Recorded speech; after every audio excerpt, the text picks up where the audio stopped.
In the scorching summer of 1388, across the windswept grasslands of the Mongolian steppe, two armies prepared for a confrontation that would reshape the destiny of East Asia. On one side stood the remnants of the mighty Yuan dynasty, the heirs of Genghis Khan and Kublai Khan, clinging desperately to their ancestral homeland. On the other side marched an army unlike any the steppe had ever seen, 150,000 Ming soldiers who had crossed the deadly Gobi Desert in pursuit of their enemies. What followed at the shores of Buir Lake was not merely a battle, but the death blow to an empire that had once stretched from Korea to Eastern Europe. The story of how the Ming crushed the Yuan begins not with the clash of armies, but with the rise of a beggar who would become emperor.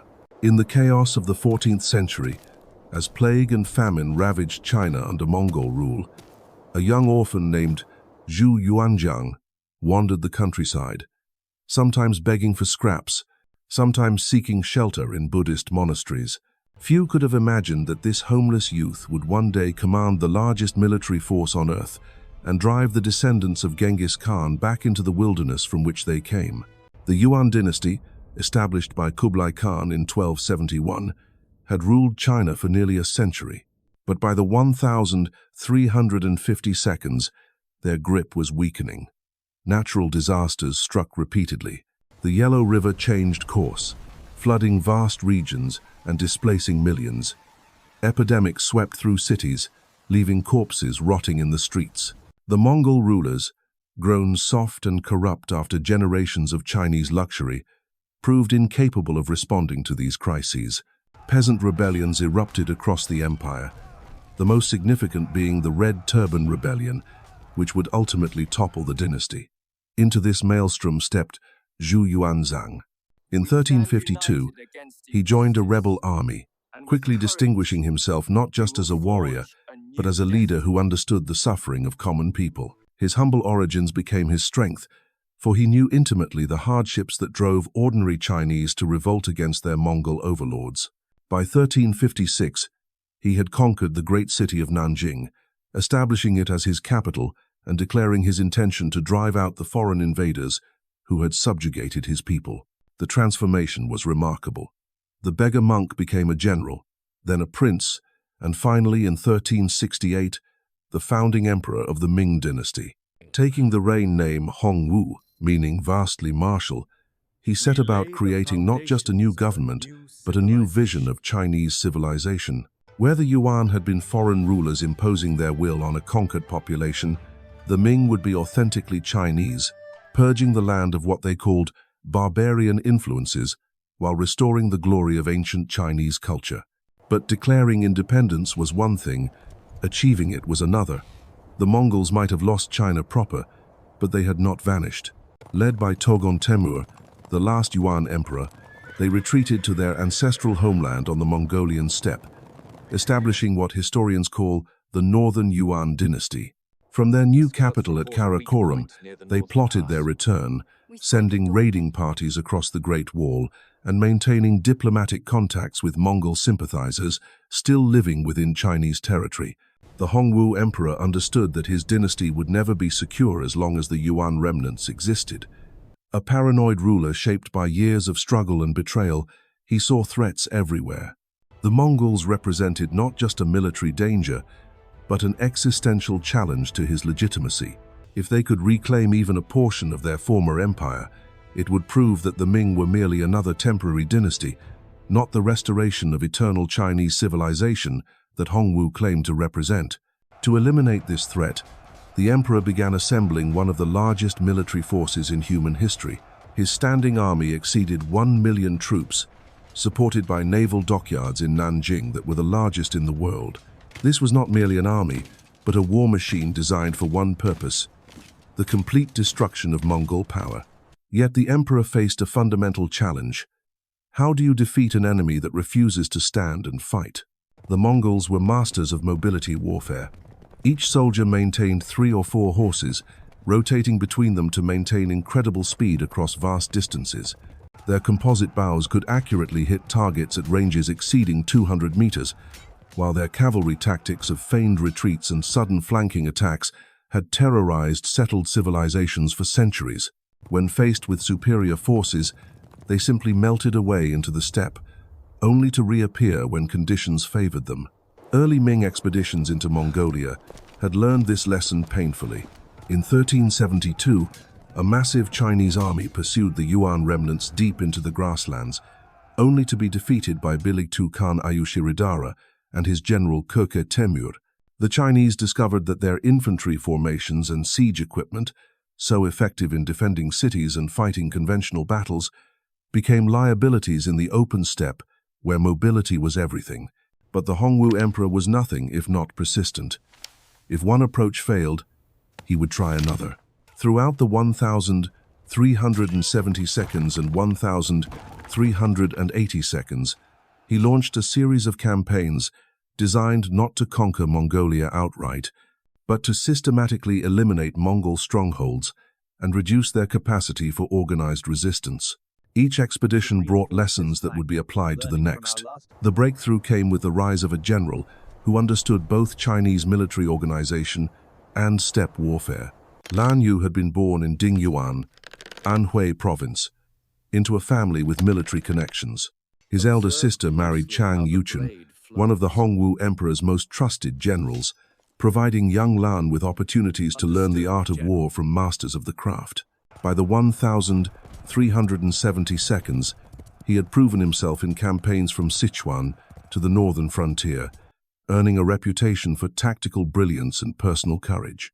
What set Lan Yu apart was his willingness to adapt Chinese military methods to steppe conditions. Traditional Chinese armies moved slowly, burdened by supply trains and siege equipment. Lan Yu developed techniques for rapid movement across difficult terrain, using captured intelligence to locate enemy forces and strike before they could escape. His victory over Tögüs Temür at the Tula River in 1372 demonstrated that Chinese forces could defeat Mongol cavalry when properly led and equipped. By the mid-1,380 seconds, the stage was set for a decisive confrontation. The northern Yuan had consolidated around Tögüs Temür, who had claimed the title of Uskal Khan and was attempting to rebuild Mongol unity under his leadership. From his power base near Buir Lake in northeastern Mongolia, he threatened to launch new invasions of Chinese territory, potentially undoing everything the Ming had accomplished. The emperor's response was characteristically thorough. Rather than launching another hasty expedition, he ordered careful preparation for what would be the largest military operation in Ming history. First, he dispatched General Feng Sheng to eliminate Mongol forces in Manchuria, removing potential threats to the main army's flanks. The campaign against the Uriankai chieftain Nagachu proved brilliantly successful, with the Mongol leader surrendering his entire force of over 80,000 warriors rather than face destruction. With Manchuria secured, the emperor turned to the main prize. In December 1387, he summoned Lan Yu to the imperial palace and gave him the most important military command of his career. He was to lead an army of 150,000 men across the Gobi Desert, find Tögüs Temür wherever he might be hiding, and eliminate the northern Yuan once and for all. The mission was simple to state but almost impossible to execute. The Mongols could be anywhere across thousands of square miles of desert and grassland, and they would certainly flee the moment they detected the approaching Chinese army. Lan Yu understood the magnitude of the challenge before him. Leading an army across the Gobi Desert was like navigating a sea of sand and stone where water was scarce, temperatures could kill, and a single miscalculation meant the death of thousands. The general spent months in preparation, studying maps drawn by traders and spies, gathering intelligence about water sources and seasonal weather patterns. This would not be a conventional campaign with supply lines and fortified bases. It would be a gamble with the lives of 150,000 men. The army that assembled at the Great Wall in early 1388 was a sight to behold. Disciplined infantry formations in quilted armor stood alongside cavalry units, trained specifically for desert warfare. Supply wagons carried concentrated rations and portable water containers, while scouts mounted on the hardiest horses prepared to range far ahead of the main force. These were not the pampered soldiers of a peaceful dynasty, but hardened veterans of frontier warfare, men who had learned to fight and survive in the harshest conditions imaginable. As spring approached, Lan Yu received disturbing intelligence from his network of spies. Tögüs Temür was indeed gathering forces near Buir Lake, but the Mongol Khan was confident that no Chinese army would dare venture so deep into the desert. The ruling class of the northern Yuan believed the Ming troops would never risk such a treacherous march, especially with summer approaching when the desert heat could prove fatal to men unaccustomed to steppe conditions. This confidence would prove to be their undoing. In March 1388, Lan Yu gave the order to advance. The great army moved through the gates of Danning and Qingzhou like a steel serpent, disappearing into the vastness beyond the wall.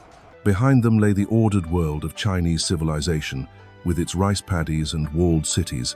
Ahead stretched an alien landscape of shifting sands and endless sky, where survival depended on discipline, endurance, and the favor of heaven. The march across the Gobi tested every man to his limits. During the day, temperatures soared until the metal of weapons became too hot to touch. At night, the desert cold cut through clothing and armor, leaving soldiers shivering in their bedrolls. Water became more precious than gold, strictly rationed and jealously guarded. Men began to hallucinate mirages, seeing lakes and cities that vanished as they approached. Some collapsed from heat exhaustion and had to be carried by their comrades. Others simply disappeared during night marches, swallowed by the endless darkness. Yet Lan Yu held his force together through sheer force of will and meticulous planning. He rotated units to prevent any single formation from bearing too much of the burden. He established a system of runners to maintain communication across the scattered columns. Most importantly, he shared the hardships of his men, marching on foot when horses were needed for supplies, drinking from the same rationed water sources, and sleeping under the same merciless stars. The psychological pressure was as brutal as the physical challenge. As days turned to weeks, and the army penetrated deeper into the trackless waste, doubt began to gnaw at even the most steadfast warriors. Were they pursuing ghosts across an empty desert? Had the Mongols already learned of their approach and fled to safer ground? The expedition was costing a fortune in resources and risking the lives of some of China's best soldiers on what might prove to be a futile chase across the steppes. By mid-May, after 2 months of grueling march, the army had covered over 500 miles from Beijing, pushing far beyond any previous Chinese expedition into Mongolia. They were now in a land where no Chinese emperor had ever set foot, where the very air seemed to whisper of ancient Mongol victories and the bones of forgotten armies. Some of Lan Yu's subordinates began to suggest retreat. They had demonstrated Chinese power by penetrating so deep into enemy territory. Perhaps it was time to return with honor intact, rather than risk disaster in pursuit of an elusive foe. But General Wang Bi, the Marquis of Dingyuan, spoke the words that changed history. Standing before Lan Yu in the command tent, surrounded by maps marked with uncertain positions and dwindling supply counts, he declared that it would be folly to return with such a massive army without achieving something meaningful. They had come too far and sacrificed too much to turn back empty-handed. The emperor had entrusted them with the most important military mission of the dynasty. They must press on until they found their enemy or died in the attempt. Wang Bi's words electrified the command staff. These were not men accustomed to failure or retreat. They had conquered cities, defeated rebel armies, and carved out an empire from chaos. The desert might test their endurance, but it would not break their resolve. Lan Yu nodded grimly and gave orders to continue the advance. They would find Tögüs Temür, or they would perish in the attempt.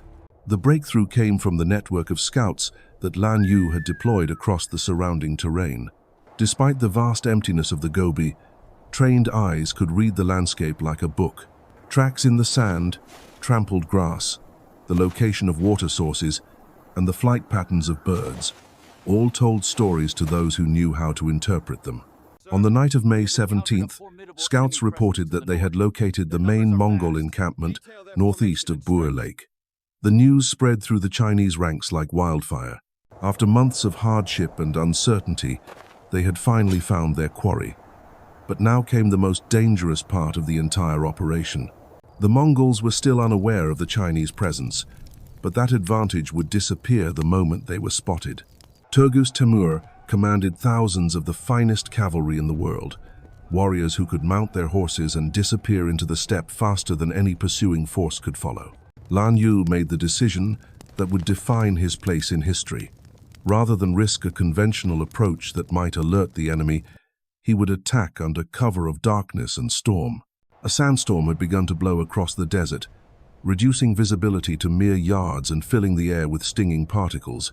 Most commanders would have waited for better conditions, but Lan Yu recognized an opportunity. The same storm that hindered his army would also blind the Mongol sentries and muffle the sound of approaching troops. As night fell on May 17th, 150,000 Chinese soldiers began their final advance toward Buir Lake. They moved in absolute silence, guided by compass bearings and the occasional flash of lightning illuminating the landscape. The sandstorm intensified, turning the world into a howling maelstrom of wind and grit. Men stumbled forward with cloth wrapped around their faces, trusting in their commanders and the soldiers beside them. The Mongol camp lay in peaceful slumber, unaware that death was approaching through the storm.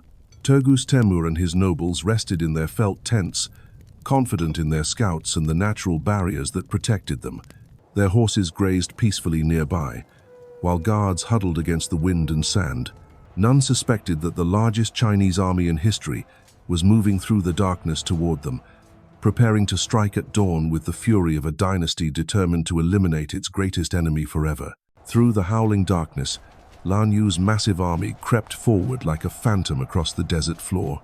The sandstorm that had seemed like a curse now became their greatest ally, masking the sound of 150,000 men moving through the night. Horses snorted and stamped nervously, sensing the tension in their riders. Officers whispered final orders to their sergeants, who passed them down the line in hushed tones barely audible above the wind. Every soldier knew that dawn would bring either glorious victory or catastrophic defeat. As the first pale light began to creep across the eastern horizon, the storm began to subside.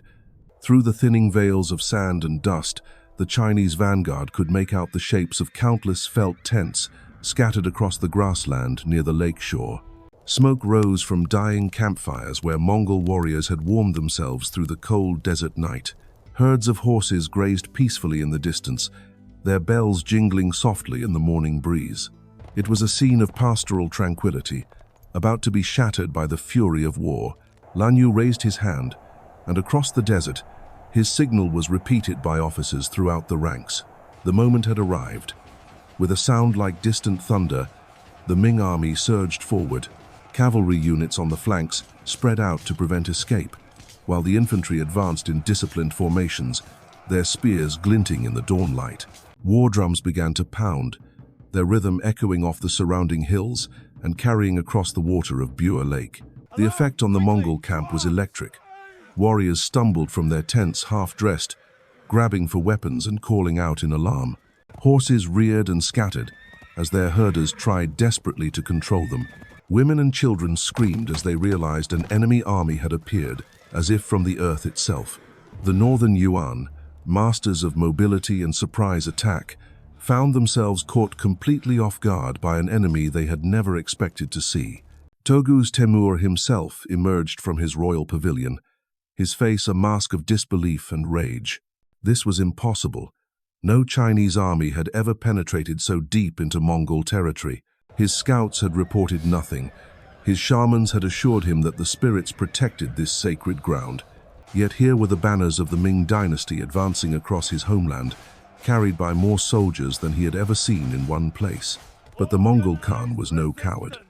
Despite the shock of the surprise attack, he began shouting orders to his commanders, attempting to organize some kind of resistance. Mongol warriors, trained from childhood for exactly this kind of crisis, began forming up around their leaders. Archers nocked arrows and sought elevated positions from which to shoot. Cavalry units that had managed to catch and mount their horses prepared for desperate charges against the advancing Chinese formations. Yet the mathematics of the situation were brutally simple. Tögüs Temür commanded perhaps 20,000 warriors, caught scattered and unprepared. Lan Yu had brought 7 times that number, organized and ready for battle.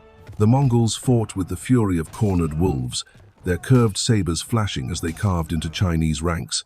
their arrows finding gaps in armor and shields. Individual acts of heroism blazed like stars across the battlefield as Mongol nobles led suicidal charges against impossible odds. The battle raged with a ferocity that seemed to shake the earth itself. Chinese infantry formations advanced like waves against rocky shores, breaking against fierce Mongol resistance only to reform and attack again. Cavalry clashed with cavalry in swirling melees that left the grass red with blood. Archers on both sides filled the air with deadly volleys that darkened the morning sky. The sound of clashing steel, screaming horses, and dying men echoed across the lake and into the surrounding hills. As the sun climbed higher, the inevitable began to unfold. Mongol resistance, heroic though it was, started to crumble under the sheer weight of numbers. Units that had fought with desperate courage found themselves surrounded and overwhelmed. Warriors who had never known defeat in their lives fell beneath Chinese spears and swords. The proud banners of the northern Yuan, symbols of an empire that had once ruled half the world, were trampled into the blood-soaked earth.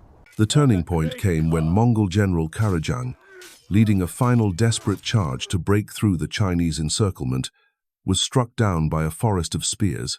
His death seemed to break something in the Mongol ranks. Warriors who had fought like demons suddenly found themselves looking for escape routes rather than enemies to kill. The disciplined retreat that had saved Mongol armies for generations began to dissolve into something approaching panic.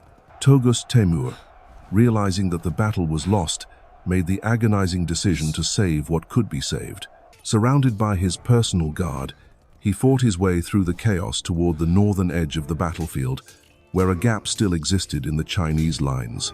Behind him, he left his family, his treasures, and the dreams of restoring the Yuan dynasty to its former glory. The great Khan, who had claimed dominion over the steppes, fled like a hunted animal into the wilderness. But if Tögüs Temür escaped, almost everything else fell into Chinese hands. Lan Yu's disciplined troops swept through the Mongol camp like a tide, capturing anyone too slow or too wounded to flee.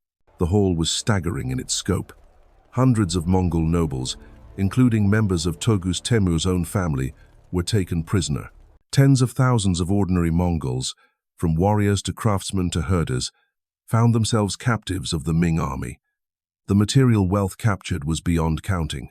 Golden ornaments, silk robes, weapons inlaid with precious metals, and ceremonial objects that had been treasured for generations all fell into Chinese hands. More practically significant were the hundreds of thousands of horses, cattle, sheep, and camels that represented the mobile wealth of the steppe peoples. These animals alone were worth a fortune, but they also represented something more profound. They were the foundation of Mongol military power, the source of the mobility that had made them masters of Eurasia. Among the most precious captives were the imperial seals and documents that legitimized Yuan rule. These ancient artifacts, passed down from the time of Genghis Khan himself, were the symbols of Mongol authority over their scattered tribes and peoples. With these seals in Chinese hands, Tögüs Temür's claim to be the rightful heir of the great Khans became hollow. The spiritual and political foundation of northern Yuan power had been shattered as completely as their military strength. As the sun reached its zenith over Buir Lake, the magnitude of the Chinese victory became clear. What had begun as a desperate gamble across the Gobi Desert had become one of the most complete military triumphs in history. An entire people, the inheritors of the greatest empire the world had ever known, lay broken and scattered across the grasslands of their homeland. The descendants of Genghis Khan, who had once made emperors tremble from Beijing to Baghdad, were now prisoners begging for mercy from Chinese soldiers. Yet even in the moment of triumph, Lan Yu understood the broader implications of what had occurred. This was not merely a military victory, but a transformation of the entire balance of power in East Asia. The Mongol threat that had haunted Chinese nightmares for over a century had been broken forever. Never again would the descendants of the great Khans be able to unite the steppe tribes under a single banner and threaten the civilized world. The psychological impact of the defeat rippled far beyond the battlefield itself. Across the vast expanses of the Mongolian plateau, tribal leaders who had maintained loyalty to the northern Yuan began to reconsider their positions. If Tögüs Temür himself, with the best warriors of the steppes, could be so thoroughly defeated, what hope did smaller tribes have of resisting Chinese power? The aura of Mongol invincibility, carefully cultivated over generations of conquest, evaporated like morning mist in the desert Sunday. As Lan Yu organized his vast haul of prisoners and plunder for the long march back to China, he could not have known that he was witnessing the end of an era. The age of the great nomadic empires, which had shaped Eurasian history for over a millennium, was drawing to a close. The victory at Buir Lake marked the beginning of a new chapter in which settled agricultural civilizations would dominate the steppes rather than fear them.